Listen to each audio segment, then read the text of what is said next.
रही है, नमाजियों की संख्या सीमित करने का आदेश रद्द हो गया है। इलाहाबाद हाईकोर्ट ने सख्त टिप्पणी की है, डीएम एसपी को इस्तीफा दे देना चाहिए। ये हाईकोर्ट की तरफ से कहा गया है, या डीएम एसपी अपना तबादला करवा ले। देखिए, सख्त टिप्पणी हाईकोर्ट की तरफ से की गई है। मस्जिद में संख्या सीमित करने का आदेश था, कोर्ट ने प्रशासन के फैसले को रद्द किया है। क्या संभल में डीएम एसपी सक्षम नहीं है, ये हाई कोर्ट की तरफ से कहा गया है। तो ये बड़ी खबर आपको बता रहे हैं संभल से, जहां नमाजियों की संख्या सीमित करने का जो आदेश था वो इलाहाबाद हाई कोर्ट ने रद्द कर दिया है और कोर्ट ने इसको लेकर सख्त टिप्पणी भी की है। उनकी तरफ से कहा गया है कि डीएम एसपी को इस्तीफा दे देना चाहिए, डीएम एसपी अपना तबादला करवा ले।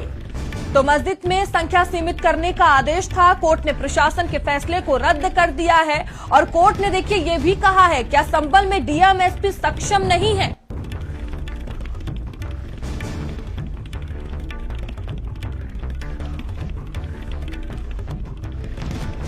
तो सख्त टिप्पणी यहां पर कोर्ट की तरफ से की गई है। बड़ी और अहम खबर आपको बता रहे हैं, संभल का ये पूरा मामला है, नमाजियों की संख्या सीमित करने का ये आदेश और कोर्ट की तरफ से फैसला सामने आया है। कोर्ट ने आदेश को रद्द कर दिया है और धीरेन्द्र हमारे साथ जुड़ चुके हैं। धीरेन्द्र, क्या पूरा मामला और कोर्ट की तरफ से क्या कुछ कहा गया है?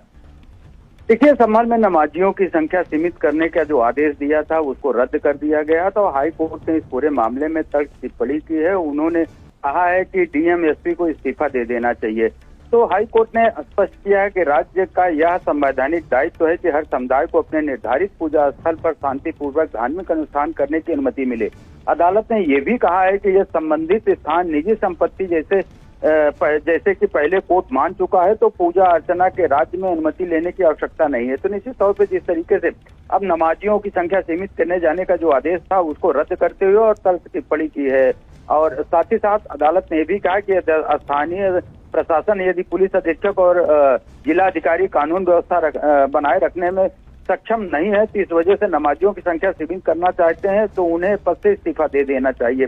तो ये बड़ी अहम टिप्पणी इलाहाबाद हाई कोर्ट ने किया है, जिसमें कि संबल में नमाजियों की संख्या सीमित करने का जो आदेश था उसको रद्द करते हुए। जी, तो अब आगे धीरेन्द्र इस पूरे मामले में क्या कुछ हो सकता है, क्योंकि अभी तो कोर्ट ने आदेश रद्द कर दिया है?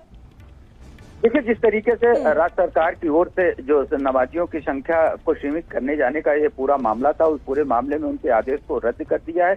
तो अब जो धार्मिक स्थल है जहां पर नमाजी नमाज अदा करते हैं, उनकी संख्या का कोई अब आंकड़ा नहीं होगा। निश्चित तौर पे जो हाई कोर्ट ने तर्क टिप्पणी करते हुए कहा है कि धार्मिक स्थानों पर जिस तरीके से पूजा अर्चना के लिए राज्य सरकार से अनुमति लेने की आवश्यकता नहीं है, तो निश्चित तौर पे जो भी